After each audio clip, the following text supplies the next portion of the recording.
സാൻഡോ ദേ coffee.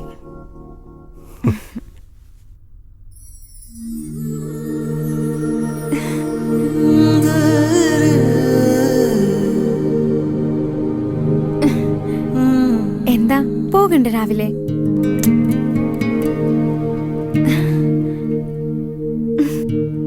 വീട് ആ coffee എടുത്ത് കുടിക്ക. ഈ കോഫിയേക്കാൾ ചൂട് നിനക്ക് ടു ഹോട്ട് ആണോ? അതെ. അയ്യടാ, എനിക്ക് രാവിലെ ഇതല്ലേ പണി. ദേ വല്യപ്പച്ചൻ വിളിക്കുന്നു. വിട്ടെ വിട്ടെ. വല്യപ്പച്ചനോട് പോകാൻ പറ.